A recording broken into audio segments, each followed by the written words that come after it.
celiaquía es autoinmune o...? ¿Ah? ¿La celiaquía? ¿La qué? ¿La celiaquía? Es ¿Es autoinmune? Sí, o... ¿Revisémoslo? Sí, yo tampoco me acuerdo bien. Sí, ahí lo revisamos. Ya, entonces, como les dije, vamos a partir con las, ¿cierto? Las distintas modificaciones patológicas de la respuesta inmune. Partamos con la hipersensibilidad primero, ¿ya? Porque después van a venir, ¿cierto?, la respuesta autoinmune y la inmunodeficiencia. Ya, en hipersensibilidad, como lo dice el nombre, lo que tenemos acá es una respuesta que se exacerba, que se marca, ¿cierto?, por sobre lo que deberíamos encontrar en un sujeto sano. ¿Ok? Ahora, la razón que podría llevar a esto son distintos, son variados. Por ejemplo, podría ser por una cierta presencia de antígenos propios, que estaría dentro de lo que yo conversaba con ustedes de la autoinmunidad.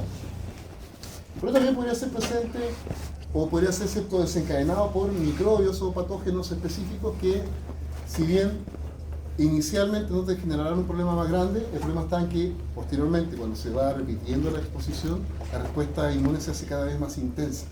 ¿Ok? Y finalmente podría ser también algunos antígenos ambientales que no necesariamente son patológicos. Le comento rapidito, yo tengo una colega, cuando trabaja acá, para que no se pongan a buscar quién es, y ella mayor que yo, entonces cuando yo tenía unos 37, 36, ya recién había cumplido 40, y me acuerdo que empezó a llegar a contar que tenía asma. Y dijimos, ¿cómo te enteraste a los 40 que tenía asma? Es que le regalaron una almohada que tenía plumas. Y ella nunca supo que había sido, porque nunca había habido una familia donde dicen cosas con plumas. Pero como ya ella era mayor, tenía más platitas, se compró una, ¿cierto? Le regalaron en realidad una almohada con plumas y ella era extremadamente alérgica a las plumas. Y por lo tanto, ¿cierto?, desarrolló un cuadro asmático. ¿Me siguen? Entonces eso no tiene nada que ver con que sea algo patógeno, pero sí son antígenos ambientales, ¿ya? Las famosas alergias. Entonces, ¿cuál es el problema que tenemos? Que tomando en cuenta los posibles responsables de que se genere la hipersensibilidad, nosotros nos vamos a poner una primera vez, obviamente, pero el problema es que al exponernos nos sensibilizamos con una respuesta exagerada. ¿Alguien de acá tiene alguna alergia alimentaria? Por ejemplo. Aquí. O sea, que estaba pensando, mi hermano tiene alergia Aquí. al tomate, a la mayonesa, al maní, al queso. Mani. ¿Dónde se me queda? Wow. ¿Le dieron comida muy chiquitito antes de hacerlo? No, tomó un medicamento y eso desencadenó alergia alimentaria. Ya, ok. ¿Estaba chiquito cuando tuvo que tomar el medicamento? A los 16. Ya. ¿Qué pasa? Cuando tengo un sujeto que tiene, por ejemplo, una alergia alimentaria, un ejemplo muy común es el alérgico al maní, ya que lo mencionaste. Hay sujetos que tienen respuesta tan intensa que al momento de exponerse por primera vez, o las primeras veces no es tan intensa la respuesta, pero cuando se está generando en el tiempo, la respuesta puede llevar a un shock anafiláctico. ¿Han escuchado eso? La respuesta anafiláctica, que es peligrosa, debería tener una inyección de epinefrina, ¿cierto?, recurrentemente. Bien. Adelante, apúrese que, ¿cierto?, ya empezamos hace ratito. Entonces, obviamente, en esos casos, cada vez la respuesta va a ser más intensa. Y tenemos que tener los cuidados correspondientes. Si a usted le entra la duda, ¿qué es un shock anafiláctico? No se preocupe, vamos a ver cardiovascular. Pero normalmente un shock, anótelo porque le va a servir. Shock se entiende como un sujeto que está cursando con presión sistólica por debajo de 90 milímetros. ¿Mm? Ah, sí, que queda sudando. Ah, te digo como que político. No. Entonces, con una presión sistólica por debajo de 90, que es muy baja, por supuesto, eso se habla de shock. Entonces, un paciente que tenga un cuadro de shock anafiláctico, basado en lo que vamos a conversar hoy día, dice que es un sujeto que está en peligro cardiovascular y obviamente es un peligro, ¿cierto?, que podría muchamente hablar de muerte. ¿Okay? Llegado a su momento lo vamos a estudiar. Ahora centremos la atención, ¿cierto?, en los tipos de hipersensibilidad. Como les dije, hay 4 tipos de hipersensibilidad. ¿Okay? Vamos a ir de lo, digamos que lo más recurrente y común, ¿cierto? Y ahí vamos a ir avanzando.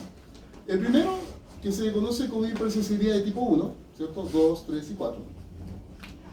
Está muy ligada a respuestas de tipo alérgica. Entonces acá, ¿cierto?, vemos una respuesta que es rápida. ¿Hay algún asmático en la sala? ¿Sí? ¿Desde cuándo? ¿Desde cuándo te asmático? Ok, aquí. ¿Hiciste? ¿Lloraste? ¿Empezaste a no pasa después, pero bien. Sí, sí, normalmente cuando hay problemas respiratorios en niños muy pequeños y estos no se controlan correctamente, a veces los papás no saben, ¿cierto? Pasan a crónico y pueden desarrollar asma crónica. Tratando de ser un poco. ¿Qué pasa? Cuando tengo un paciente que tiene asma, normalmente lo que ocurre es que producto de que se expone, ¿cierto?, a alguna alérgeno o sustancia que gatilla esta respuesta, se genera esta respuesta rápida que normalmente se asocia a una segunda respuesta. La respuesta rápida, veamos el tiempo, miren. Al momento que tú te expones a la sustancia alérgena, hay una respuesta rápida muy intensa. ¿Ok? Que es normalmente lo que se ve como el ataque asmático, ¿cierto? Justo en el momento en que te expusiste a algún alérgeno ambiental, ¿ya? Si se dan cuenta, luego viene una segunda respuesta que no es tan intensa, pero es bastante marcada y bien, ¿cierto?, pasadita en el tiempo, por así decirlo, ¿ya? Que se le conoce como la fase tardía, ¿ya? Ahí va de las 2 hasta las 24 horas aproximadamente, de ahí en adelante, ya puede ocurrir la respuesta. Entonces, lo que vemos en la primera respuesta, acá está bien indicado, ¿cierto? Es primero una respuesta rápida, normalmente asociada a vasodilatación, con permeabilidad vascular. Y usted dirá, profe, ¿qué tiene que ver eso? Recuerden, si aumenta la vasodilatación, las glándulas secretoras de moco tienen con qué generar moco. Por lo tanto, una vía respiratoria de un sujeto que está sufriendo un cuadro rápido, ¿cierto?, inmediato, ¿qué va a pasar? Vasodilatación, más sangre y aumenta la producción de moco. ¿Qué le va a pasar a la vía respiratoria? Se empieza a secar. ¿Me siguen? También se estimula un proceso inflamatorio que lleva a la contracción espasmódica, en este caso la musculatura bronquial. Por lo tanto, se me cierra la vía bronquial y se me llena de moco. Profesor, ¿Dígame? una duda. ¿Una persona puede comenzar a ser asmática después de sufrir una neumonía? Sí, sí. Pero me preocuparía, habríamos que ver la edad de la persona. ¿Qué edad tiene la persona? Mi hermana tiene 16 y a los Ya, 15 sí, desarrolló joven, neumonía. sí. Habría que tener harto cuidado para ver, ¿cierto?, que no desarrolle neumonías recurrentes. ¿Ya? Porque eso sería más peligroso y me preocuparía. Ya. ¿Ya? ¿Hace cuánto tuvo? Hace como 1 año y medio. Un día. Y como a los 2 meses le hicieron el test para saber si era asmática y salió que sí. Ok, entonces ella, yo creo que ella era asmática. Ya, porque la neumonía es una infección que ocurre a nivel de los sacos de la. No sé, son cosas que se van, ¿cierto?, se van mezclando. ¿Ya? Ya. Ya. Entonces, como les decía, ¿cierto?, esa vasodilatación es complicada. Y también, ¿cierto?, como les dije, se generan en algunos casos, mientras existe la posibilidad, estos espasmos, ¿cierto?, de contracción. ¿Ya? Esto sería lo que seguramente tu memoria emotiva te dice, ¿cierto?, que en el momento que empiezas a sentir que te falta el aire. Ahora, el asmático, ojo con esto, el asmático no es que no tenga posibilidad de inspirar, está incapacitado de expirar, por si acaso, ¿ya?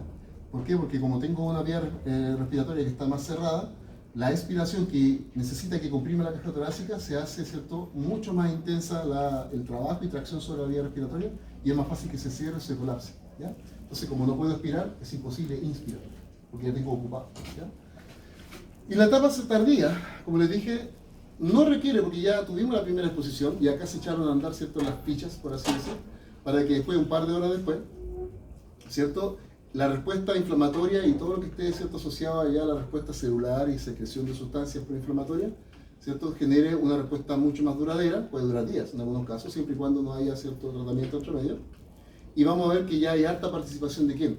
De las células de la respuesta inmune. Vamos a ver, ¿cierto?, de eosinófilos, van a llegar linfocitos CD4, que son, ¿cierto?, los helpers que conversamos en la clase anterior, ¿se acuerdan? ¿Cierto? Que están comandando la respuesta inmune. Porque en teoría acá hay algo importante que tenemos que, ¿cierto?, atacar. Entonces, por eso es que se ve esta fase tardía. Normalmente, ¿qué le damos a un paciente que tiene asma? ¿Y qué broncodilatador ocupan? Y ya, ustedes son química y farmacia. ¿Qué es lo que es el salbutamol?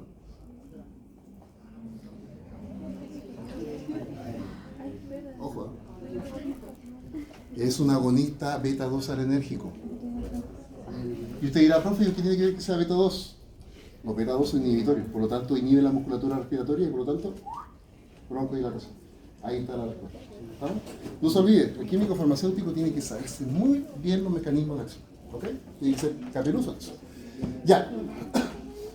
También vamos a ver que es muy importante la participación de anticuerpos, como en este caso uno presente en la mucosa, en la secreción, ¿cierto?, como la IgE, que también está en la superficie de mastocito, y acá es interesante.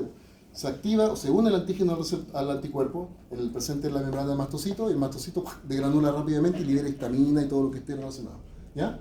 La respuesta inflamatoria se hace muy marcada. Y obviamente los T-helpers, ¿cierto?, van a estar ayudando todo el rato a esto, ¿ya? Ahora, en algunos casos puede tener una respuesta de tipo sistémica, si fuese una alergia, ¿cierto?, compleja, como les comentaba recién, una alergia, ¿cierto?, podría ser alimentaria, o algunas que son más bien locales, como mencionamos con respecto a la presencia de asma como un buen ejemplo. O la rinitis también, la rinitis alérgica, ¿cierto?, que no es necesariamente asma, pero que es la típica alergia que viene con la estación de primavera y se te llena la nariz de mucosidad, entre otras cosas, ¿ya? Recuerden, ¿a quién le echamos la culpa cuando hablamos de narices tapadas? A la histamina. Yo le hablé de los antihistamínicos, ¿ya? Profe, Dígame, no sé quién me habla. yo. Dígame. ¿Y a qué se la picazón durante la alergia? El prurito también lo mismo. El prurito es también producto de una respuesta alérgica y está asociado a un cuadro inflamatorio. Por eso es que nos echamos las famosas cremitas que tienen cortisona, porque la cortisona en la piel se transforma en cortisol, que es un antiinflamatorio y me permite bajar de manera local. ¿Y eso, la picazón, es por lo general generada por una alergia? Es que también puede ser por sustancia irritante. Si alguien está acostumbrado, ojalá que no pase, porque... ¿Pero han visto ustedes estos sujetos que hacían en pandemia el Canela Challenge? Sí. Que eran literalmente que tener medio dedo para darse cuenta que esa cuestión es casera. ¿Cierto? Pero ¿qué es lo que hacía? Pescar una cuchara de canela en polvo, pum, para adentro. ¿Quién aguanta más? Es irritante, por lo tanto la respuesta inmediata es toser. La respuesta tusígena. Generas una cantidad de material de suspensión. ¿Qué haces inmediatamente después de toser? Aspira. Y como es particular particulado, se te da las vías más bajas y ahí generamos un proceso inflamatorio, porque es irritante. ¿Me siguen? Digan. No te entendí nada. En el caso de la mayor deficiencia de la por ejemplo, de la falta de sustancia. Ah, ya. Cuando yo voy a ver, ya, no estamos metiendo en otra área, interesante, pero ahora está bien, ya. Me preguntan aquí si pudiese haber un problema de falta de surfactante producto de la canela. ¿Está comentando aquí? Mira, normalmente, ¿cuándo veo pérdida de surfactante? Cuando tengo cuadro de neumonía. No sé quién me habló recién de neumonía. Cuadro de neumonía, porque empiezan a morirse los neumocitos tipo 2, que son los que producen surfactante. Entonces ahí empiezo a tener colapsamiento alveolar de forma localizada. ¿Ya? Ahí tenemos que tener un cuadro inflamatorio que sea bien persistente y a nivel del saco local. ¿Ya? Ya. Hablemos entonces un poquito del mecanismo, que es algo interesante. Si se dan cuenta, acá lo que vemos es el típico, el polen, que podría ser ¿cierto? Uno de los alérgenos que estoy inspirando, pasan a la mucosa o a través de la mucosa respiratoria y aparecen los primeros, los acusetes, que en este caso serían ¿cierto? Las células dendríticas, recuerden, fagocitan y exponen ciertos antígenos. Y tomando en cuenta que el sujeto va a exponerse a este antígeno, el linfocito T, que en este caso era virgen porque no se ha ¿cierto? Especializado, se va a especializar, en este caso el linfocito T helper de tipo 2, y este le va a llevar finalmente la señal y estimular a linfocitos B, que puede ser incluso si fuese un linfocito de memoria, así que ya me expuse antes, podrían tener anticuerpos específicos en la membrana que reconocen al antígeno. ¿Ya? Cuando sea el caso, se va a transformar en célula plasmática y me va a empezar a producir una gran cantidad de anticuerpos. Aparte de que esos anticuerpos, ¿cierto?, van a tratar de encontrar el antígeno. Los mismos anticuerpos a través de la zona no variable. ¿Se acuerdan cuál era la zona no variable del anticuerpo? A través de esa zona, los mastocitos que tienen receptores para esa zona no variable se van a unir. Mira cómo te recuerdan tu compañero. Eso se llama presión social selectiva, porque eso solamente los cercanos. Ya, sigamos. Los mastocitos, como les decía, pueden tener receptores para la zona no variable de los anticuerpos que libera el linfocito B. Y eso ya es señal suficiente para que el mastocito se active y se degranule y empiece a liberar histamina. ¿Okay? Entonces ahí tenemos una muy buena forma de entender cómo es que la presencia de esta sustancia gatilla la respuesta. ¿Okay? Si después nos ponemos otra vez con el tiempo, obviamente ya tenemos hartos ciertos mastocitos que ya tienen ciertos estos receptores para anticuerpos. Y cada vez que ocurra eso se van a empezar a degranular, van a liberar mediadores, entre ellas, ¿cierto? Dijimos, histaminas, voy a hacer un ejemplo. Y muchas de ellas van a generar respuestas, como lo dijimos en su momento en la diapositiva anterior, respuestas de tipo vascular, ¿cierto? Van a generar los cambios a nivel de vasculatura. Normalmente es rapidito, acá minutos después de que se pone al alérgeno. Y todas estas citocinas van a generar el efecto de quimiotaxis. ¿Se acuerdan qué es lo que era la quimiotaxis? El ejemplo, nunca se olviden del ejemplo del aceite, ¿cierto? Sustancias que se secretan y van atrayendo, ¿cierto?, quimiotracción de las células de la respuesta inmune. Por lo tanto, eso va a permitir que pasada un par de horas, una buena cantidad de horas, todas estas células lleguen a la zona y generen la segunda respuesta o respuesta tardía. ¿Ok? Así que el mecanismo, creo yo que está bastante clarito. ¿Ok? Por favor, les pido encarecidamente que lo manejen y lo manejen bien. Por favor. ¿Ya? Punto de referencia. Este sería el Robbins de fisiopatología. Con 2B, por ser.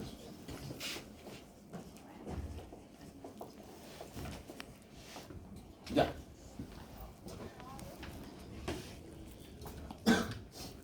Entonces, ¿dónde podríamos encontrar ciertos ejemplos que hagan referencia a esta parte del asma que ya lo estuvimos conversando antes, ¿cierto? O las alergias propiamente tal?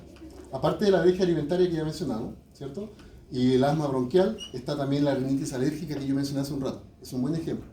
Y la anafilaxia, que es cuando tenemos ya una respuesta mucho más intensa, ¿cierto? Y que es peligrosa.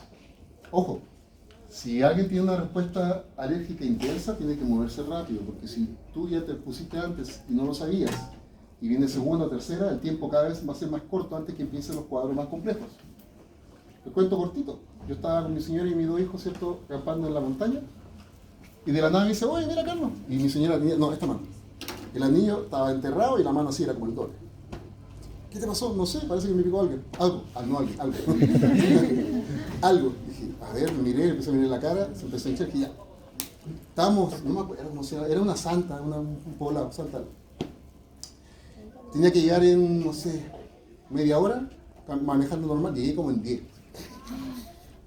Mi señora no podía entrar conmigo porque como todavía estaba en el periodo post-pandemia, tenía que quedarme yo con los niños afuera, entonces ella entró a la sala, espera, avisó que le había picado algo, mostró la mano, acabó de hacer esto y se desapareció. Igual fue, miramos por la puerta que la agarraron, se la llevaron, ¿cierto? Entonces, ¿qué fue lo que hicieron? Inmediatamente le pusieron su cierta inyección de la epinefrina. ¿Por qué? Porque la epinefrina genera una respuesta vasoconstrictora, te ayuda a controlar la presión y evita que esta caída que puede llevar al shock, yo les expliqué, ¿cierto?, se revierta y tú puedas volver a estabilizarte. ¿Me siguen, chicos? Por eso es que yo le pregunté a la compañera si su hermano tenía una inyección de epinefrina en casa, que siempre hay que tener. Y ojalá todos se van a ocupar. Nos falta el pajarito que le pone el dedo encima y lo da vuelta y se inyecta solo. Así vivimos los dos juntos. Ah, ya, perfecto. Excelente. Y también los amigos cercanos. Ojo. Ya, ¿me siguen hasta acá, chicos? Entonces, como les dije, la respuesta anafiláctica es rápida, súper rápida. Imagínense, 10 minutos y la cuestión ya está, ¿cierto?, entrando a un área más o menos compleja. Ya, vamos con el mecanismo tipo, ¿cierto?, el tipo de hipersensibilidad de tipo 2. Nadie. El segundo, en este caso estamos hablando de la presencia de anticuerpos. ¿Ya? Está mediada por anticuerpos.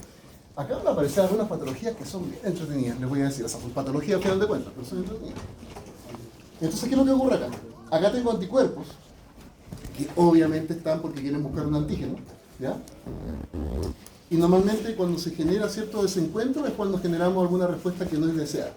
Por ejemplo, acá podemos encontrar, ¿cierto?, un mecanismo que está asociado, ¿cierto?, a lesión producto por la presencia de anticuerpos. Acá podemos tener, ¿cierto?, bueno, la típica, ¿cierto?, presencia de anticuerpos que reconozcan a una célula que puede estar marcada y se induce la fagocitosis y obviamente podemos destruir la célula, ¿ya? Entonces acá hablamos de la opsonización, que ya la habíamos estudiado anteriormente. Puede ser dada por distintos tipos de anticuerpos y ayudada a la vez por ejemplo, el sistema de las proteínas de complemento. También tenemos, ¿cierto?, una inflamación inducida por la unión de anticuerpos, que obviamente estos receptores para la zona no variable del anticuerpo son los que reconocen y van a inducir finalmente, ¿cierto?, que llamemos a hacer la respuesta inflamatoria y comencemos a generar daño al tejido, ¿ya? Entonces, acá vemos una forma como los anticuerpos podrían estar generando este tipo de problemas. Una, que estimule la fagocitosis a través de opsonización, ¿lo explicaron? O que induzcan procesos inflamatorios en la zona que terminen dañando el tejido, ¿ya? Le voy a dar un ejemplo. Una respuesta inflamatoria que ocurra, por ejemplo, a nivel de la glándula tiroides, puede terminar dañando la tiroides y con el tiempo generar hipotiroidismo. ¿Me siguen? Entonces, si yo genero un cuadro inflamatorio, el cual no se puede controlar, obviamente podría dañar el tejido. Y acá le echamos a mano todo lo que conversamos anteriormente. El sistema inmune va a trabajar como trabaja. No le interesa, ¿cierto?, si está mirando o apuntando erradamente, lo va a hacer igual, ¿ya? Entonces, esos son los mecanismos iniciales que podemos mencionar. Y este es uno que me gusta muchísimo a mí, que es cuando los anticuerpos no necesariamente van a inducir un daño directamente, pero van a alterar la función de un tejido. ¿Ok? Entonces acá tenemos anticuerpos, le tengo dos ejemplos. Los anticuerpos contra la placa motora, ustedes ya vieron esto en biología, ¿cierto? Los receptores en la placa motora son receptores contra, o para nicotina, perdón, pero para acetilcolina, y los receptores son receptores nicotínicos, ahí sí. ¿Y qué es lo que ocurre? Que en algunos casos podríamos presentar anticuerpos que se unen al receptor nicotínico e impiden que yo pueda activarlo. Por lo tanto, literalmente están bloqueando el receptor y la acetilcolina va a ser cada vez menos capaz de poder inducir la activación de la placa motora. Si no puedo estimular la placa motora, ¿qué le debería pasar a la célula muscular? Opción A, se puede contraer más. Opción B, no se puede contraer. No escucho. Bueno, dígame. No se va a contraer, ¿cierto? Y usted dirá, profe, ¿y eso tiene un nombre? Sí, es la miastenia gravis. Cuando yo encuentro un paciente con miastenia gravis, y esto es importante que entiendan que por eso yo normalmente ando mirando a algunas personas, porque no se acostumbra, y de hecho uno la chunta y dice, oye, ¿sabes qué? Anda a ver al médico, te pasa esto, eso. Tú vas a encontrar la ptosis, con PT, ptosis, que es cuando se le empieza a caer un párpado. ¿Has visto hay un actor que se le cae el párpado, pero no tiene miastenia gravis? Yo sé. ¿Lo han visto, no? Se te cae un párpado. Tú estás conversando de lo mejor y como que se le empieza a cerrar, ¿cierto? Pero el otro está normalito. ¿Ya? Como que se le quema una luz del auto. Entonces, es un buen indicativo. Y usted dirá, profe, ¿y eso es peligroso? Por supuesto. ¿Qué pasaría si este músculo fuese el diafragma? ¿Qué musculatura esquelética? ¿Y que trabaja de la misma manera? ¿Cuál sería el peligro? No puedo ventilar, pues. Si no puedo ventilar, no puedo respirar. Por lo tanto, la miastenia gravis tiene que ser tratada, por si acaso. ¿Ya? Ahora, me interesa que veamos la parte de inmunología, porque ahora podría meterme al tratamiento farmacológico, que yo sé que le gustaría muchísimo. Pero no podemos. ¿Ya? Solamente le puedo dar un nombre si quiere. La neostigmina. Si a usted le interesa, lo busca y lo estudia. ¿Ya? Tratamiento para, ¿cierto?, la miastenia gravis. Neostigmina. Si se encuentra con otro que se llama la piridostigmina, es de la misma familia, pero un poquito más reciente. Ya, sigamos. Otro efecto, o otro ejemplo muy bueno de este mecanismo, ¿cierto?, de lo que sería, ¿cierto?, el mecanismo 3 para este tipo de hipersensibilidad, sería la presencia de anticuerpos que, aparte de unirse a un receptor y bloquearlo, la verdad es que no lo bloquean, sino que lo activan. Esto es una respuesta autoinmune, porque si se dan cuenta, todo esto es autoinmune, porque están reconociendo proteínas propias. Pero en este caso, lo que está haciendo es unirse a las células de la tiroides, al receptor de la hormona TSH, ¿cierto?, la hormona estimulante de tiroides, y activa al receptor de la TSH. Si yo literalmente le agrego un anticuerpo, que de hecho pongámosle nombre porque no está escrito ahí, las siglas son súper simples. TSI, inmunoglobulina estimulante de tiroides. ¿Ya? Un anticuerpo que lo que hace es unirse al receptor de TSH y lo activa. Si yo hago ese efecto, ¿qué le pasará a la célula de la tiroides? Se va a activar de sobremanera, va a empezar a secretar hormonas como loco. O sea, genera un hipertiroidismo. ¿Alguien lo firmó? ¿Qué pasa ahí? ¿Ya? Que siga corriendo. Por lo tanto, el hipertiroidismo pero tiene un nombre, se llama hipertiroidismo de Graves. Dígame, señor. Sí, la pasaca va a correr para ti, ¿no? El hipertiroidismo de Graves, o enfermedad de Graves, es un excelente ejemplo de este tipo de hipersensibilidad. ¿Ya?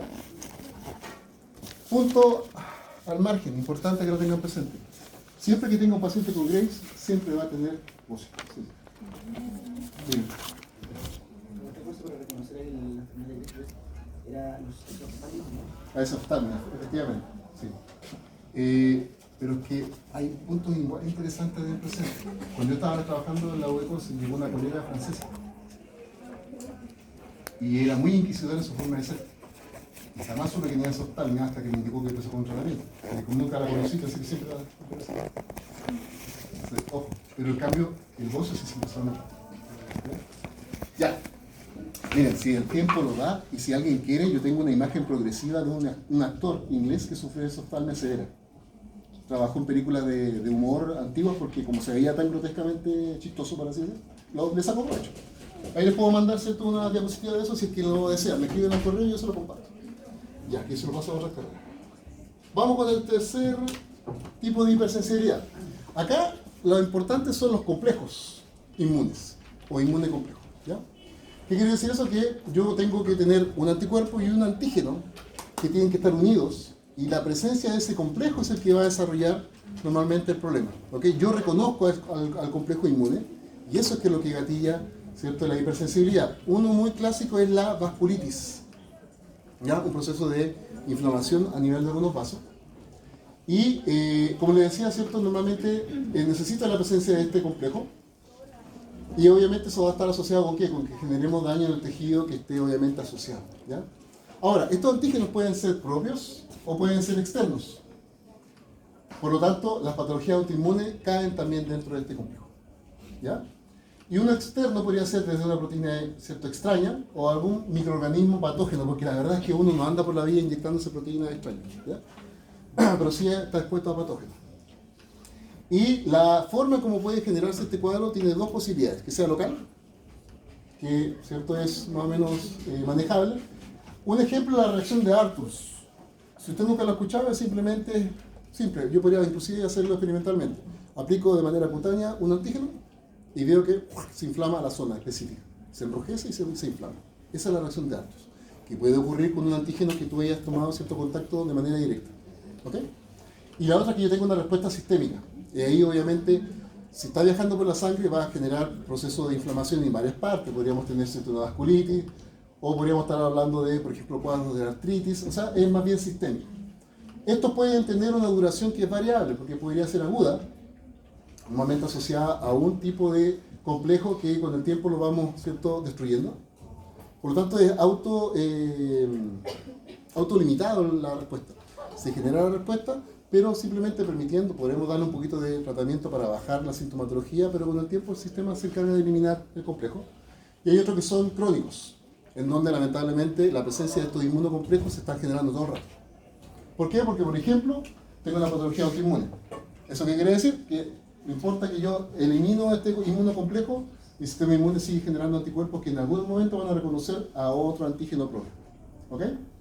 Y nuevamente, recuerden, lupus, patología autoinmune, mujeres. Acá tienen que tener mucho ojo las damas. Les voy a dar unos datos estadísticos para que vean que es cierto que tiene peso lo que estoy mencionando. ¿Voy muy rápido, chicos, o me siguen hasta acá? ¿Vamos? Y acá podemos ver un poquito lo que les comentaba. Yo puedo tener, ¿cierto?, el inmunocomplejo. Acá está. Es reconocido, ¿cierto?, por el sistema. Por ejemplo, se pueden ir acumulando en la pared vascular. Entonces los neutrófilos que vayan pasando tranquilamente por ahí se encuentran con estos inmunocomplejos, reconocen la parte no variable del anticuerpo, generan una respuesta que va a terminar con un proceso inflamatorio y con daño en el tejido expuesto. ¿Ya? Ejemplos que podemos mencionar de antígenos asociados, porque recuerden que son inmunocomplejos, por lo tanto tengo que saber qué cosa puedo estar reconociendo. Por ejemplo, tengo antígenos nucleares, conocidos como ANA. Así tal cual, ANA. ¿Ya? Porque son anticuerpos contra el ADN. Usualmente, si yo quiero identificar la patología, yo pesquiso ese tipo de anticuerpos en la sangre. ¿Ya? También puedo encontrar antígenos que estén, por ejemplo, ya si son exógenos de la pared de algún tipo de patógeno. Estos estreptococos normalmente, ¿cierto?, son bastante recurrentes. Algunos virus, acá el virus de la hepatitis B se hace bien interesante como ejemplo. Yo le recomendaría que lo maneje muy bien, ¿ya? Porque se ha encontrado que genera ciertos estos cuadros inflamatorios asociados a los vasos.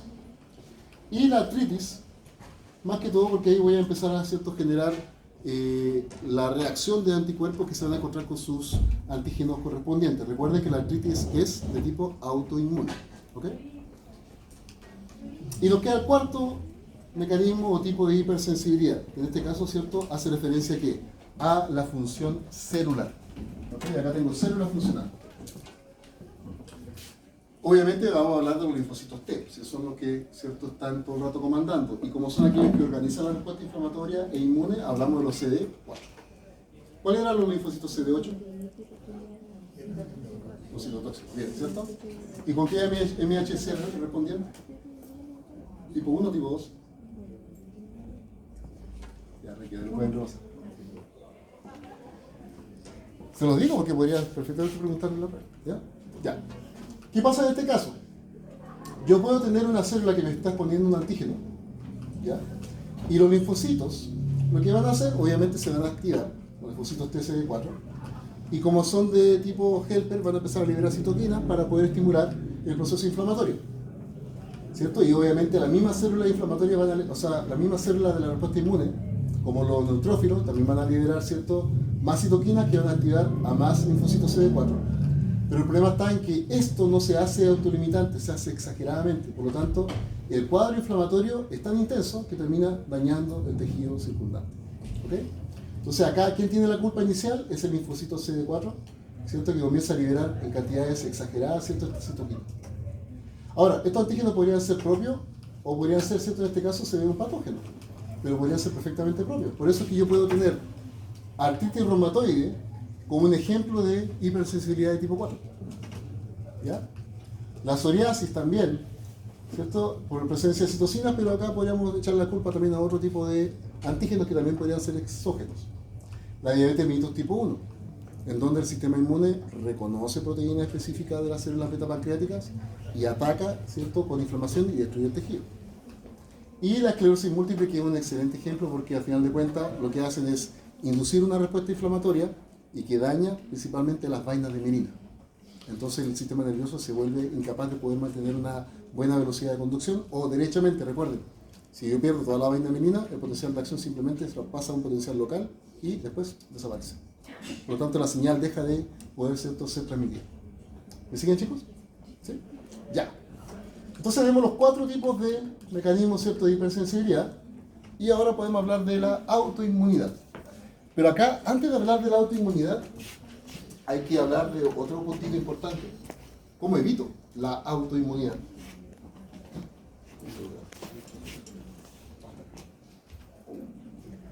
Disculpen que quiero ver la hora. Vamos a hacer lo siguiente. Usted va a hacer mi delegado por ahí. ¿Ok? Sí. Cuando queden 5 minutos más. Haz así.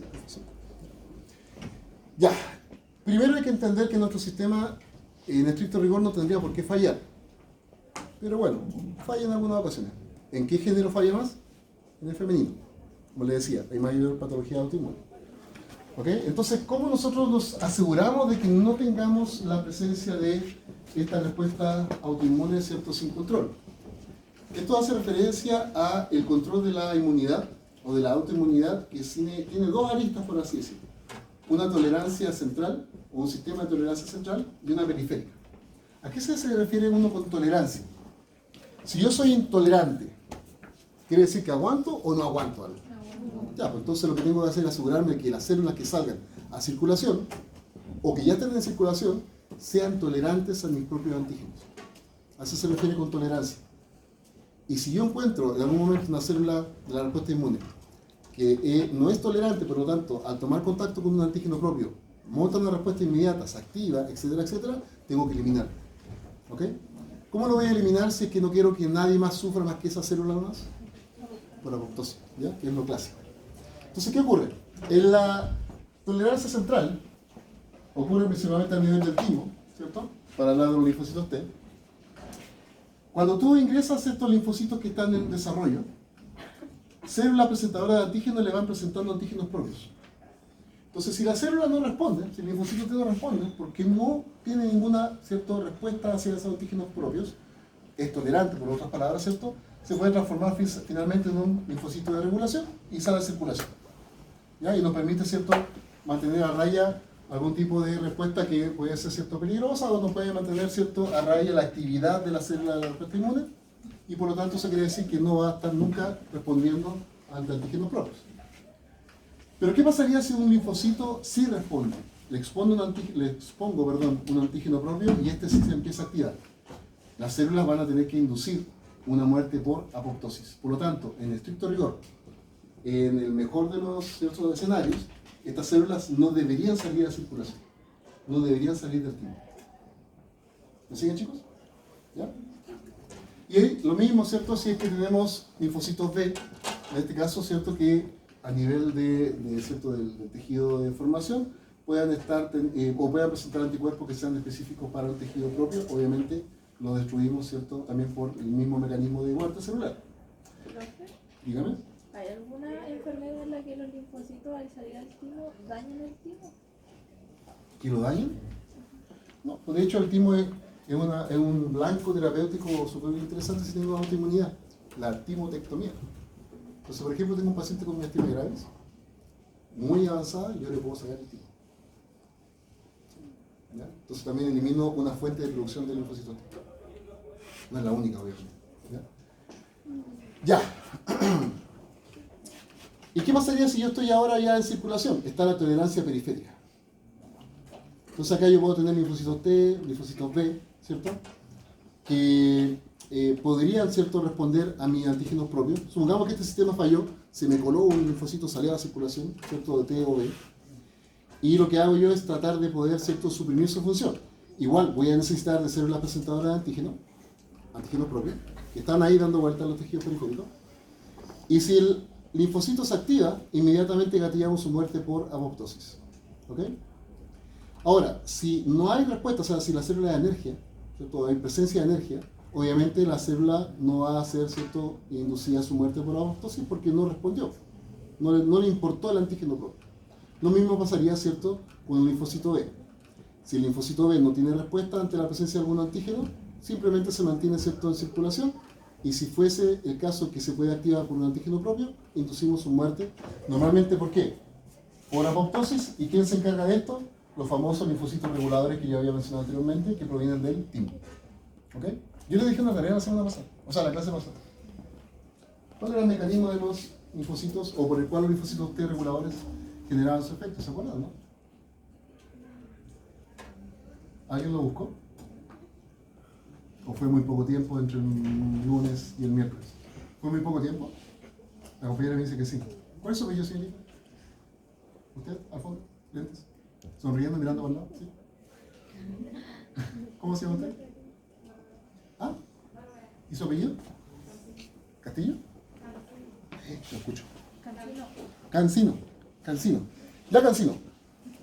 Fuiste honesta, que tú fuiste la única que me respondió, ¿cierto? Diciendo así un poco tiempo. Así que vamos a hacer lo siguiente, Cancino. El próximo lunes, me voy a acordar de tu apellido. Decir, Cancino vino, ojalá que venga, y te voy a preguntar de nuevo. ¿Te parece? Ahora, no es de mala onda, por si acaso. Es porque justo caché que tú tenías contacto visual y me estabas respondiendo la pregunta. ¿Ok? Eso no quiere decir que no me tengan que mirar cuando yo estoy haciendo así y usted esté respondiendo la cara. No. Simplemente porque me interesa que se pueda responder. Es cortito, es un puro mecanismo. Cómo las células, los linfocitos de regulación impiden que se puedan activar algunas células. ¿Eso? Yo lo había hecho. Pero ya. Dígame, no sé qué. Ah, no, que yo lo había buscado. Ah, ya, mira, Cancino. Dice- Acá hay una respuesta, así que. O sea, por Dice ahí. que los linfocitos T reguladores, bueno, su función es suprimir la respuesta inmunitaria para mantener la tolerancia inmunológica, prevenir autoinmunidad y equilibrar el sistema inmune. Dice, los mecanismos son citocinas inmunosupresoras, Ya, Con- primero, citocinas. contacto intercelular por interacción CTLA4-TREX y B7-APCS que bloquea la activación de linfocitos T Ya, entonces receptores que bloquean de manera, ¿cierto?, a través de contacto directo, bloquean la activación. por competencia donde compiten por IL-2 y moléculas coestimuladoras necesarias para la activación de T efectores. Ya, vamos con pausa. Entonces, si yo tengo alguna interleuquina que se une a un receptor de un linfocito que lo activa, ¿qué es lo que hace? Por contacto directo bloquean esos receptores para que no entren la citoquina. No se activa la célula. ¿Ok? Ya, entonces hablamos de citoquina directamente, de contacto o manejo de receptores de membrana. ¿Y el tercero? Y también tengo citólisis. En algunos casos extraen directamente células diana mediante la liberación de moléculas tóxicas. Claro, entonces si ya no es posible y es demasiado marcado el cuadro, entonces se elimina la célula. Perfecto. Le tapo los ojos, le tapo la boca o lo mato. ¿Cierto? Impido que llegue la citocina, impido que se activen receptores o simplemente induzco la muerte celular. ¿Me siguen, chicos? Ya. Obviamente no voy a preguntar con esa similitud en la prueba, pero es para que saquen una idea, ¿cierto?, cuáles son los ejemplos que uno puede utilizar. Ya. Entonces,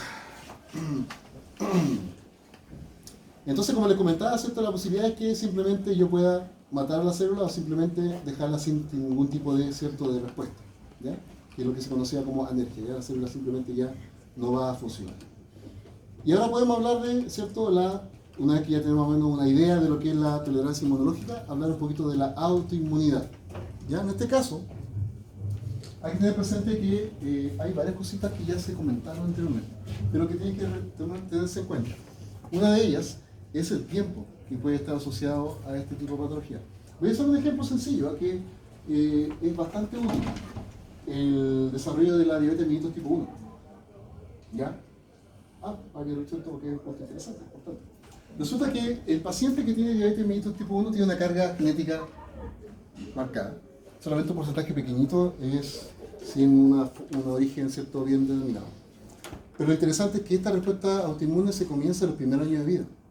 Y algunos estarán pensando, pero ¿cómo si aparece cuando son ya adolescentes? El problema está que el sistema inmune comienza a destruir las células beta pancreáticas y las que quedan, las remanentes, empiezan a dividirse, crecen también de tamaño, hay hipertrofia también, hiperplasia, y tratan de compensar la falta de insulina. Y lo logran. Pasan los años y cuando la respuesta inmune es tan intensa y ya no soy capaz de poder generar suficientes células beta nuevas, entonces, que normalmente cerca de la adolescencia, es cuando me doy cuenta que ya tengo carencia de insulina suficiente y ocurre la intolerancia a la glucosa y se me dispara la glicemia, porque ya no hay insulina suficiente. Por eso es que el paciente cerca de esa edad comienza a presentar sintomatología. ¿Me siguen, chicos? Entonces, si tú tuvieses una patología autoinmune, es muy probable que la estuviese desarrollando hace muchos años atrás. Pero recién ahora, después de varios años después, empezaste a presentar sintomatología porque tu cuerpo ya no fue capaz de compensar. La palabra clave es la compensación y la incapacidad de compensar. ¿Estamos, chicos? Entonces, como les dije, si tomamos la escala de tiempo, el factor genético y la epigenética también es muy importante. ¿Ustedes vieron qué es lo que era el concepto de epigenética? ¿No? Es como nosotros modificamos la expresión de ciertos genes según el ambiente, el entorno. Un ejemplo más sencillo es cuando vas a la playa. Cuando vas a la playa en el verano, ¿qué le pasa a tu piel? Y que se broncea. ¿Y por qué se broncea?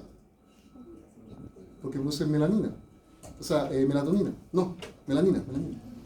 ¿Cierto? ¿Y la melanina qué es lo que es? Una proteína. ¿Y dónde está codificada? En el ADN. Por lo tanto, lo que hiciste fue, por exposición al sol, aumentar la producción de una proteína. ¿Me siguen? Aquellos que son más morenitos, que somos más morenitos, tenemos más melanina que las personas que son más blanquitas, por si acaso. ¿Ya? No necesariamente es cierto por epigenética, sino que simplemente el fenotipo clásico. Ya. Otro punto importante, el género. Como les dije, acá las mujeres son las que lamentablemente tienen la batuta de las patologías autoinmunes. Acá se habla de eventos estocásticos, que no es nada más que decir ciertos eventos azarosos. ¿Ya? Porque puede que tú tengas una predisposición, pero puede que ese evento jamás ocurra. Por lo tanto, no se va a desarrollar la patología. Pero pueden ser ciertos azarosos. Y eso puede estar dado por algunos patógenos que están presentes, ¿cierto?, en el entorno, o algún tipo de sustancia o toxina que está presente en el entorno, que no necesariamente tiene que estar tomando contacto contigo. ¿Ya? Entonces, ¿qué ocurre? Que esto va a llevar a que se genere un estado que se conoce como preclínico, en donde el sistema va a empezar a generar la respuesta, ¿cierto? Hay autoanticuerpos, hay citoquinas que van a tratar de poder generar, ¿cierto?, la respuesta y el daño contra el tejido, pero el tejido responde tratando de compensar, por eso es que es preclínico, hasta que el cuadro, ¿cierto?, sea suficientemente grande y obviamente soy incapaz de poder revertir, ¿cierto?, la falta de ese tejido funcional y por lo tanto se genera la manifestación, ¿cierto?, de la enfermedad propiamente tal. ¿Ya? Dígame, Esteban. Una vez que se generó la enfermedad autoinmune, ¿se puede revertir?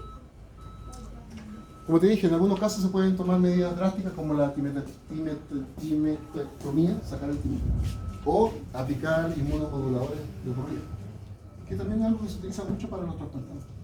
Entonces se puede, pero sí con los cuidados correspondientes. Y si puede estar inmunomodulado, te hace más propenso a algunas patologías o infecciones, entonces es más cuidadoso, pero te permite mantener mejor condición de vida. ¿Ya? Entonces, al final de cuentas, ¿qué se dice que ocurrió cuando tenemos el cuadro ya, ¿cierto?, desarrollado? Es que nuestra tolerancia, ¿cierto?, o autotolerancia se perdió.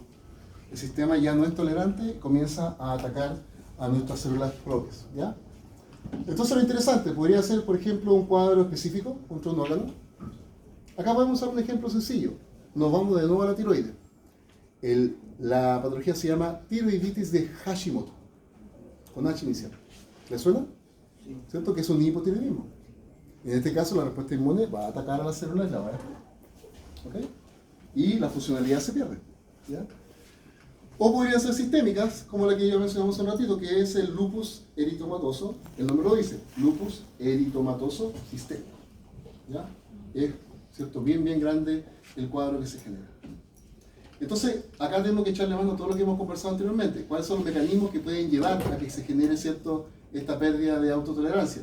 Bueno, podemos estar hablando de inmunocomplejos, que ya lo explicamos hace un ratito. Anticuerpos, que en este caso serían autoanticuerpos que están dando vuelta a la circulación. Y algunos linfocitos T, que sean autorreactivos. Si se dan cuenta, son 3 mecanismos que ya habíamos visto anteriormente. ¿Ya? Así que podemos simplemente aplicar el concepto. Y normalmente tienden a ser de tipo crónicas, porque además, ¿cierto?, toman un tiempo en desarrollarse hasta llegar al estado clínico, o la enfermedad ya completamente desarrollada. Y siempre son progresivas, y como estamos hablando de autoinmunidad, son autoperpetuantes, porque eso quiere decir que se genera la primera respuesta, la segunda se hace más intensa, como el antígeno nunca va a desaparecer porque es propio, se genera la respuesta y va aumentando y aumentando y aumentando, ¿cierto?, el cuadro en el tiempo. ¿Ok? Por lo tanto, una autoinmunidad podría ser tan compleja como para llevar a la muerte. Sí. También va a depender mucho de qué tejido se esté dañando. ¿Okay? Porque si necesitamos ese tejido para otras funciones que sean muy ideales o esenciales, ¿ya pues? ¿Lo cambio así? ¿Cierto? Podría llevar a que finalmente el sistema sufra mucho más. ¿Ya? Quizás quiera decir algo, compañero, que usted no quiere. Quizás quiere decir algo que usted no quiere hablar. ¿No? No sé cómo se está molestando. Ya, no se molesten. ¿Ya? La idea es que el profe no se muera. Todavía no llegamos. Por sexo. Ya, sigamos. Hablemos un poquito de la patogenia de la autoinmunidad, muchachos. Acá aparece el mecanismo, así que podemos ir explicando con tranquilidad. Yo ya lo mencioné en parte, ¿eh? Hoy empezamos otra vez. Pero, ¿cierto? Lo podemos explicar nuevamente. Siempre tiene que haber una base genética asociada. ¿Ya? Obviamente no quiero que caigan en la eugenesia. Ustedes ya han escuchado hablar de eso, ¿no? La eugenesia es lo que se aplicó para la década de los 40 en un país en Europa, hacia la parte más norte, en donde dijeron, no, nosotros somos los mejores. Y ¿saben qué es lo que explicaron? Explicaron el libro de Darwin. La ciencia lo dice. Interpretaron mal los libros de, ¿cierto?, de selección natural. La eugenesia indica que simplemente permitimos que aquellos que nosotros consideramos aptos se puedan reproducir. ¿Me explico? Esa es la eugenesia. Entonces, ¿por qué dije que hay que tener cuidado de no caer en eso? Porque no va a faltar que diga, oh, entonces deberíamos saber quién tiene familia con autoinmunidad y así lo podemos dejar de lado porque nadie lo escuchó. ¿Cierto? Y así podemos empezar a permitir un poco de silencio que no te metas ahí. Porque al final de cuentas puede que haya una carga genética que no sea ella, porque recuerden, los eventos, ¿cierto?, etoscásticos o azarosos pueden estar presentes o no. Entonces tú podrías perfectamente tener una carga genética y no lo sabes, y simplemente vaya a ser el primero después de varias generaciones en desarrollar la patología. Así que cuidado con eso, ¿ya? Entonces la propensión genética está, y bueno, habrá que tener cierto cuidado, ¿ya? Ya. Entonces también podemos tener, ¿cierto?, algunos gatillantes, como por ejemplo algunas infecciones y algunas lesiones tisulares que pueden llevar a que también se pueda, ¿cierto?, favorecer este cuadro, que era lo que yo mencionaba con los eventos, ¿cierto?, de tipo azarosos, ¿ya?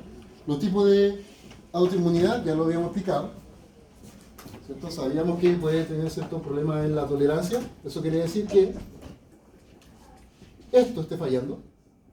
Si somos incapaces de poder, ¿cierto?, controlar la eliminación de células que son autorreactivas, o somos incapaces de inactivarlas para que se queden ahí, ¿cierto?, en anergia, no puedan, ¿cierto?, generar nada que sea negativo, obviamente esa autoinmunidad, ¿cierto?, somos incapaces de poder, ¿cierto?, frenarla, ¿ya?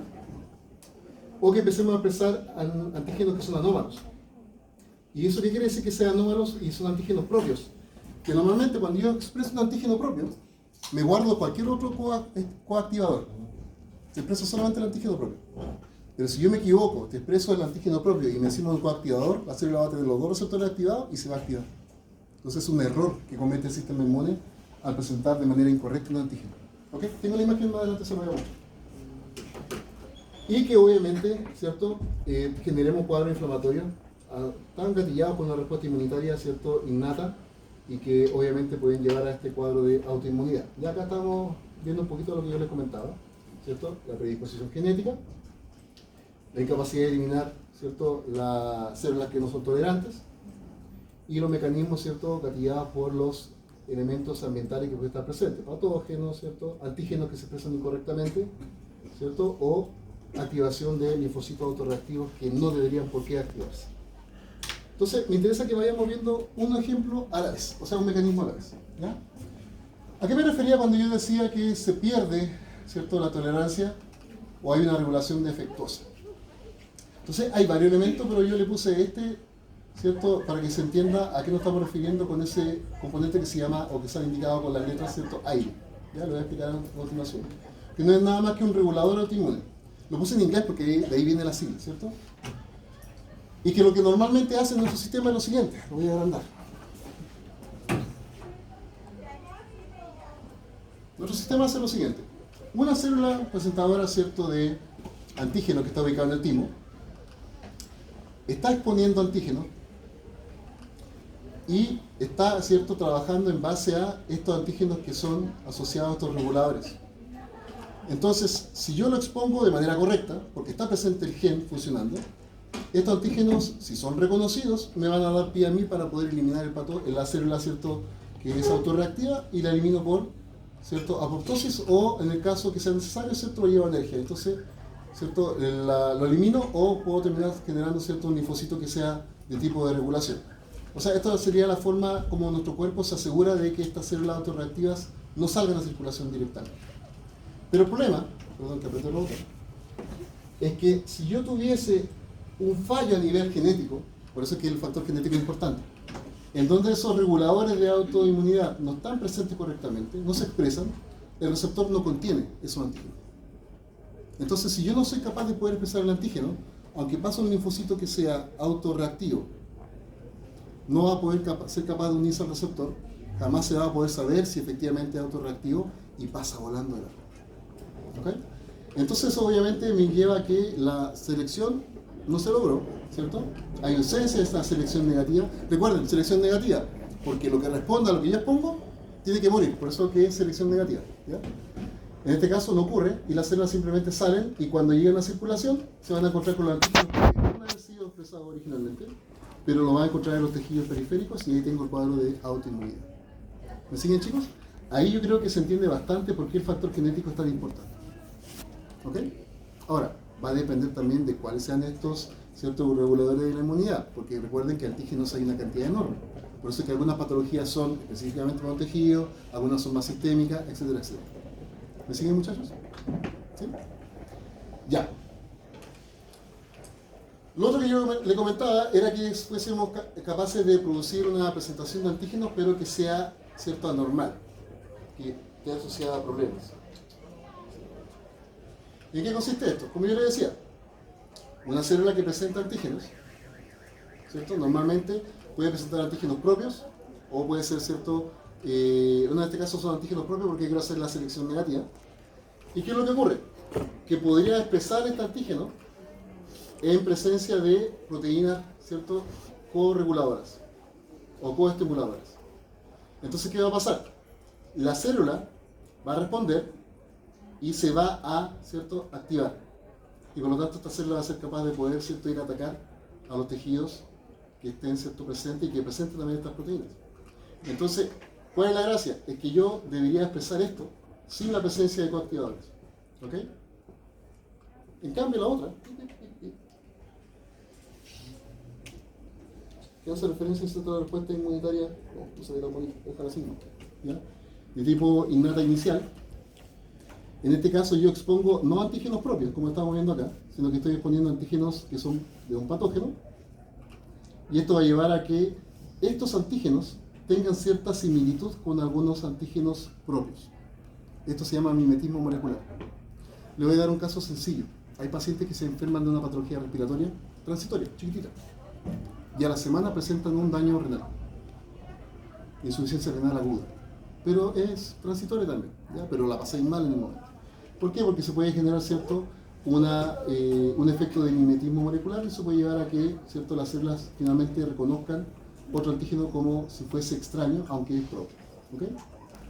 Entonces podemos tener una respuesta que sea de este tipo, ¿cierto?, que no sea funcional, o que estemos expresando los antígenos de manera incorrecta, por lo que finalmente terminamos activando las células que no corresponden.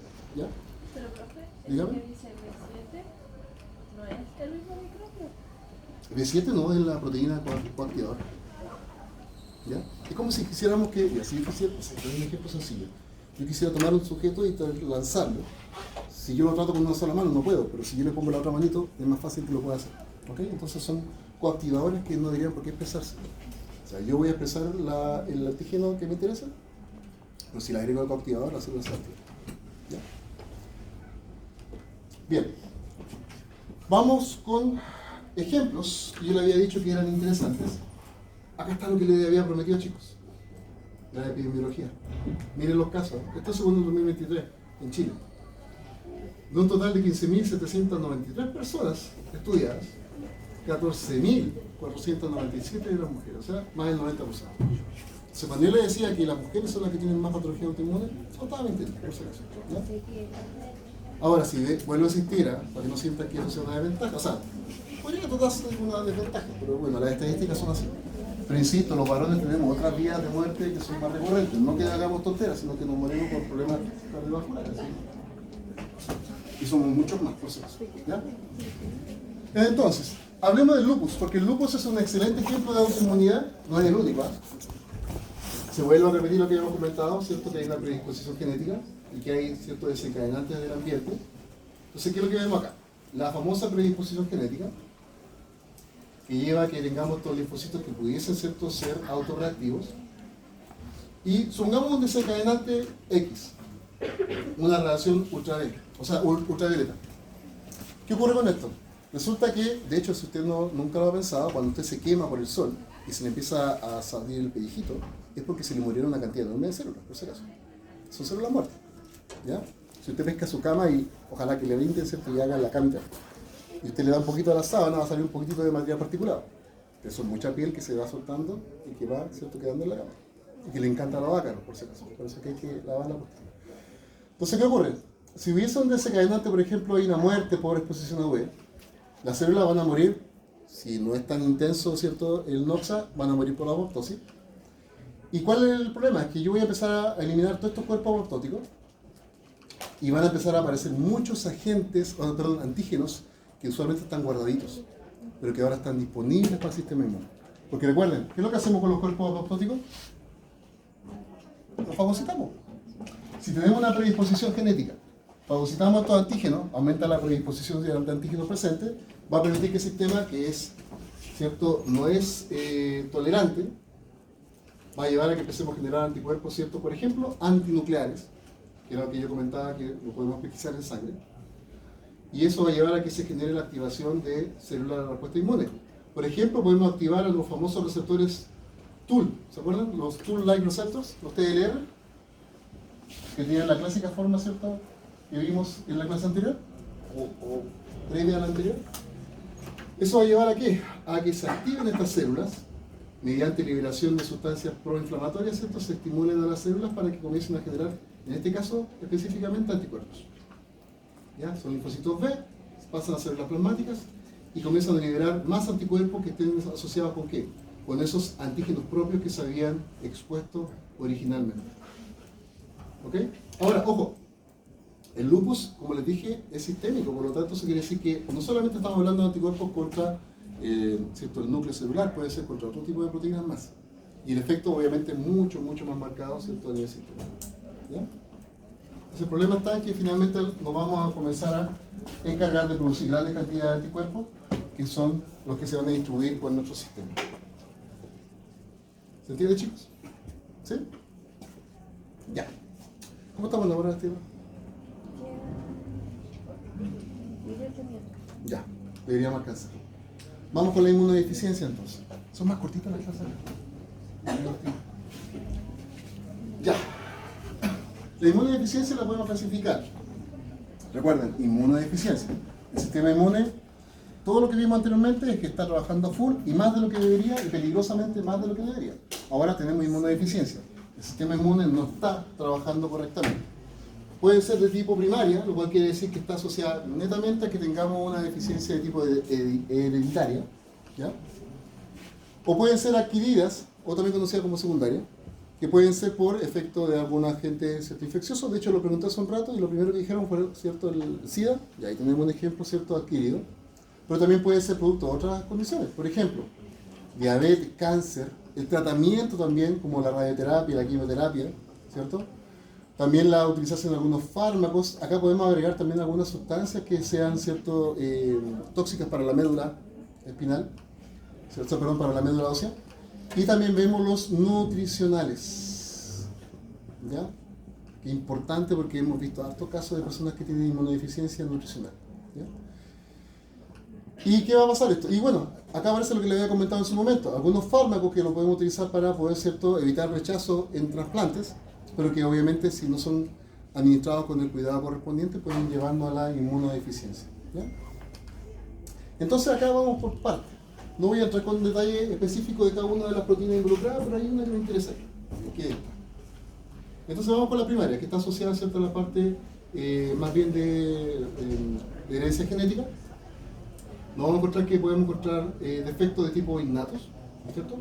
También proteína de complemento involucrada, y me interesa que veamos, ¿cierto?, qué ocurre con el mecanismo acá. Entonces lo voy a dar un poquito. Y podemos ver lo siguiente. Recuerden, acá tenemos una deficiencia que está asociada a la herencia genética. Tenemos las células que van a dar paso a las células de la respuesta inmune, los linfocitos, B y T, o sea, sí, B y T también. Y vamos a observar que estas células progenitoras van a pasar a presentar en ciertos puntos carencia de elementos que permitan la progresión del desarrollo o de la maduración de la célula. ¿Ok? A mí me gustó porque la adenosina desaminasa, ¿cierto?, cuando tengo una deficiencia me lleva inmediatamente a la pérdida de toda la línea, ¿cierto?, de linfocitos T. Entonces es interesante, o sea, que tú tengas un daño genético. Por ejemplo, acá vemos la presencia, ¿cierto?, de un daño de cromosoma X. Un daño, ¿cierto?, asociado a un síndrome específico, el síndrome de George. Estos te pueden llevar también a la deficiencia de manera global, tanto linfocitos CD8 como CD4, como también de manera más específica contra el linfocito CD4. Y por otro lado, tenemos también, ¿cierto?, dejando de lado, ¿cierto?, partiendo con este tipo de carencia, podemos tener que en la vía de los linfocitos B también pueden existir daños a nivel de cromosoma X, que pueden llevar a que seamos incapaces de generar linfocitos que sean maduros. Y obviamente, si yo soy incapaz de generar linfocitos maduros de tipo B, voy a ser incapaz de generar anticuerpos. También vamos a ver que existen también condiciones en donde yo puedo carecer de la producción de algún tipo de anticuerpo específico, como IgM, ¿cierto?, dada por las mismas mutaciones, ciertos síndromes que me permiten solamente generar IgM, pero no me permiten generar los otro tipo de anticuerpos, ¿cierto?, y otros que son mucho más específicos, como por ejemplo la inmunodeficiencia dada por la incapacidad de generar inmunoglobulina A, bastante presente en las mucosas. Entonces, lo que habría que hacer en este caso, según mi recomendación, es que usted repase lo que vimos en inmunidad y después se ponga a pensar, ok, si me está faltando este tipo de células, ¿qué cosa no va a ocurrir? Por ejemplo, ¿qué tipo de inmunidad no va a estar ocurriendo si tuviese cualquiera de estas, ¿cierto?, deficiencias genéticas? ¿Inmunidad celular o inmunidad humoral? La innata. Pero celular o humoral o celular. Humoral, porque no voy a poder generar anticuerpos. ¿Bien? En cambio, si no vamos por esta parte, voy a ser incapaz de generar la respuesta inmune ya más de característica adquirida, porque no voy a ser capaz de tener linfocitos que puedan, ¿cierto?, generar, ¿cierto?, esa respuesta propiamente tal. ¿Ya? Así que tengan presente eso. Y por eso sale al final. Voy a tener un defecto en la inmunidad adaptativa a final de cuentas. ¿Cuáles son las secundarias? Si esta, algunas ya la conocen, pues ya la habíamos conversado. Obviamente la que me interesa es que le demos un poquito más de énfasis a la que está asociada al SIDA, ¿ya? Acá tenemos varias. Por ejemplo, tenemos la dada por algunos virus, ya lo habíamos mencionado. ¿Por qué es tan compleja esa patología? Porque te ataca específicamente los CD4. Entonces, si yo no tengo linfocitos CD4, soy incapaz de poder comandar ningún tipo de respuesta inmune asociada a inmunidad adaptativa. También podemos tener la radiación y la quimioterapia, porque como esto, normalmente la quimio es un buen ejemplo, es un tratamiento que trata de eliminar células con alta velocidad de división. Entonces las células cancerígenas tienen esa característica, pero las células de la médula, por ejemplo, o los precursores de células de la respuesta inmune, también se están dividiendo recurrentemente, por lo tanto también sufren daño. ¿Ok? ¿Cómo podemos evitar que un paciente sufra por esto? Le saco médula. ¿Ya? Yo estaba joven, me acuerdo, estuve en la Chile, hay un laboratorio específico lleno, ¿cierto?, de elementos de seguridad. Uno parecía astronauta y estaba atrás de un vidrio, así por eso, no podía entrar. Y el tipo manejaba, ¿cierto?, y tenía unos tubos cónicos Falcon de 15 estériles con una cantidad importante de médulas de un paciente que estaban, ¿cierto?, criopreservando. Entonces yo le hago el tratamiento, voy a hacer pedazo de la médula, voy a poder, ¿cierto?, después de que elimine el cáncer, le reimplanto su propia médula, por lo tanto no hay rechazo, y las células se comienzan a dividirse y van generando nuevamente células de respuesta inmune. ¿Así? Se hace. Aquí no hay lucas, pero se hace, por si acaso. Ya, también podría ser que se dañe la médula ósea. ¿Ya? En algunos casos, bueno, puede hacer la metástasis, hay cánceres de próstata que tienen metástasis ósea, o derechamente una leucemia que me esté llevando a que las células, ¿cierto?, no estén desarrollándose o no alcancen a madurar. Recuerden que la leucemia se asocia al crecimiento normal de precursores de células sanguíneas, ¿cierto? Pueden ser, ¿cierto?, en este caso leucocitos. Y el problema está en que como crecen tanto, comienzan a ocupar y colonizar el tejido, impidiendo que las células funcionales puedan dividirse. Entonces, eso va a llevar a que tengamos una inmunodeficiencia, ¿ya? También la malnutrición, ya lo dije, y siempre se le hace hincapié a las proteínas, chicos. Cuando hay baja ingesta de proteínas, vuelvo a insistir, sin proteínas no tengo anticuerpos, sin proteínas no tengo nada que me permita generar la respuesta inmune, ¿ya? Y en algunos casos que se pueda extirpar el vaso, que también, ¿cierto?, es un punto donde normalmente nosotros estamos manteniendo a raya, ¿cierto?, algunos patógenos, ¿ya? Entonces, si los pierdo, obviamente mi respuesta inmune se va a ver más, podríamos decir, más disminuida. ¿Qué pasa con el SIDA? Que era lo que yo les comentaba. ¿Qué pasó? ¿No? Ahí sí. Con el SIDA, no me equivoqué. Ahí sí, con el SIDA ocurre lo siguiente. Puede que ustedes ya no hayan escuchado tanto hablar de SIDA porque es una patología que se ha controlado bastante hoy en día, ¿ya? Harto control, y también se generó harta cultura del manejo y la prevención, lo cual no quiere decir que tengamos igual personas con esa patología, pero hay harto control, ¿ya? Entonces les explico. Recuerden, la vía de contagio del SIDA es a través de mucosas y secreciones, ¿cierto?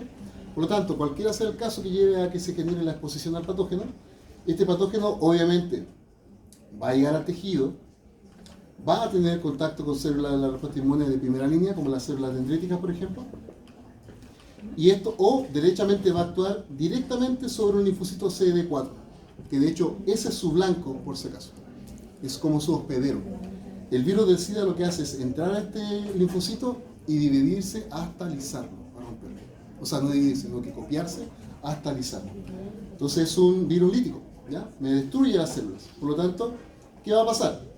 Va a ingresar, va a destruir los linfocitos TCD4 que se encuentren, pero las células dendríticas que hacen su pega van a actuar como un verdadero caballo de Troya, porque van a dirigirse a tejidos del sistema linfático para decirle, oye, encontramos algo raro, sería bueno que hagamos una respuesta, ¿cierto?, inmune contra esto, pero llegando a ese lugar, literalmente el virus tiene cierto chip libre para poder tener contacto con todas las células, en este caso nos interesan los linfocitos CD4, y se establece, ¿cierto?, una producción de virus a nivel de los ganglios, ¿ya? Esto va a llevar a que comience a aumentar el nivel de virus sanguíneo, se le conoce como viremia. Obviamente se va a empezar a generar infección, ¿cierto?, de los linfocitos CD4. ¿Vamos a tener un grado de respuesta inmune? Sí, pero normalmente de tipo innata. ¿Por qué no puedo generar respuesta adaptativa? Porque no tengo CD4. Es como si fuese sido pensado el virus. Obviamente uno esperaría que no fuese así, ¿ya? Esto va a llevar a que podríamos tener, en parte con la inmunidad, ¿cierto?, innata, un poco de control sobre la producción del virus. Por eso es que veríamos con el tiempo que la viremia, miren, acá está mostrado la viremia, la cantidad de virus, tiene un pequeño pico inicial y después se tiende a estabilizar con aumento progresivo. Entonces lo puedo mantener, ¿cierto?, en un grado de latencia que se conoce, ¿cierto?, latencia clínica. El problema es que como este virus está produciéndose en abundancia, algunas infecciones pueden gatillar la liberación de citoquinas que estimulan a la producción de mayor cantidad de virus. Por lo tanto, ¿qué va a pasar? Mi viremia se dispara. ¿Me siguen? Si tengo un aumento de la viremia, esos virus, ¿qué van a hacer? Me van a acabar con los linfocitos CD4. Miren, por favor, esto es el momento en que me puse el patógeno, hubo una caída producto de la infección inicial, luego hasta se tiende a estabilizar, pero cuando ocurre el aumento de, ¿cierto? Ya cuando tenemos un cuadro infeccioso de una patología oportunista, esa viremia que aumenta muchísimo me lleva al suelo la cantidad de leucocitos, ¿cierto? Linfocitos CD4. Entonces, ¿eso va a llevar a qué? A que estas patologías que son, ¿cierto?, de tipo, como les dije, oportunistas, van a terminar generando un cuadro cada vez más severo y van a terminar induciendo la muerte. ¿Ok? Entonces, ¿cuál es el problema principalmente? Es que cuando yo hablo de SIDA, es porque tengo, ¿cierto?, una deficiencia o pérdida abundante de linfocitos TSD4. Ese es el objetivo finalmente ¿cierto?, del patógeno. Ahora, hoy en día hay harto control, sí, porque hay sustancias que pueden, ¿cierto?, utilizarse como antirretrovirales y tratamos de mantener la producción de virus en el tiempo. Y si mantenemos al paciente en un estado de latencia con una viremia baja, se va haciendo constantemente análisis de sangre para ver si está el serotipo presente en sangre. Eso lleva a que, obviamente, el paciente pueda estar mucho más años vivo sin tener que pensar que en algún momento, ¿cierto?, tener una patología más compleja. Así que ya, eso sería desde el punto de vista, ¿cierto?, de la producción de la patología propiamente tal. ¿Cómo estamos a la hora de día? Quedan 6 minutos. 6 minutos. Ya. Entonces vamos recordando. ¿Cuáles son los problemas con la patología como el SIDA? Se genera una linfopenia. Recuerden, penia es falta, ausencia. ¿Ya? Por lo tanto, tengo falta, carencia de linfocitos. CD4, no se olviden. Tengo disfunción de los mismos linfocitos que ya les mencioné. Se va a producir en parte una activación, ¿cierto?, de linfocitos B para lo que sería un poco la respuesta inicial, pero no es, ¿cierto?, tan eficiente. Los análisis de laboratorio van a indicar que tengo algunas variaciones. Voy a ver que van a generarse, ¿cierto?, caída en la cantidad de leucocitos o también aumento, ¿cierto?, en algunos casos de la carga viral. Y finalmente, si no tengo CD4 dando vuelta, va a ser imposible que pueda mantener correctamente funcionando a los monocitos y los macrófagos. Por lo tanto, no tengo forma de estimularlos de manera correcta. Ya la respuesta inmune se hace ineficiente. ¿Me siguen, chicos, hasta acá? ¿Sí? Todos los miércoles estamos como todos cansados. Pero también los noto ustedes y también se hace. Ya. Tratemos de responder lo siguiente entonces, muchachos. Gracias. Tratemos de responder lo siguiente. Ya. ¿Castillo? ¿Hay algún Castillo acá? ¿No? ¿Cuál es su apellido, señorita? ¿Sí? ¿Álvarez? Dígame la pregunta.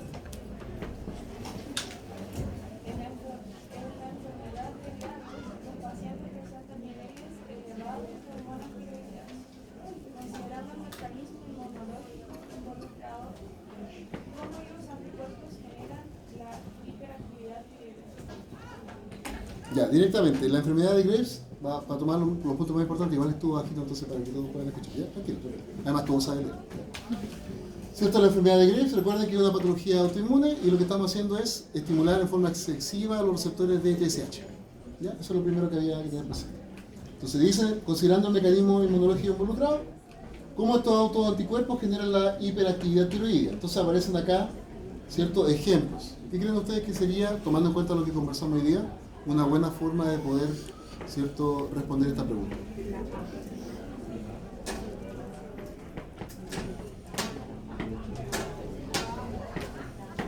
De hecho lo dije de manera solapada, ¿sí?, cuando estábamos hablando del enunciado. ¿Cuál sería la correcta, chicos?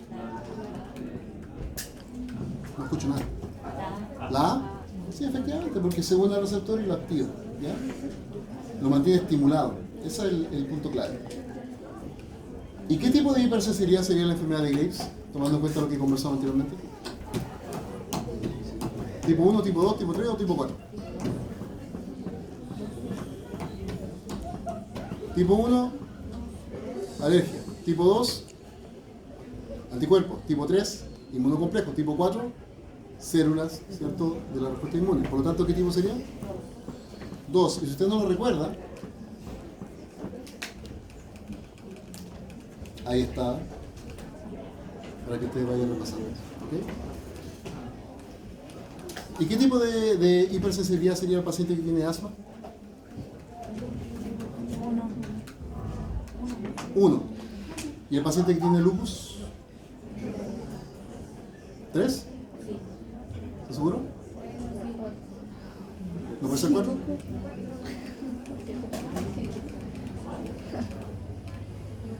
Recuerden que la 3 está asociada ¿a qué? A la generación de inmunocomplejos, ¿ya? Pero yo puedo encontrar inmunocomplejos en la enfermedad de lupus porque puedo tener los anticuerpos que están reconociendo antígenos que están dando vuelta por la sangre, así que puedo, ¿cierto?, tener los complejos, ¿ya? ¿Y la de tipo 4?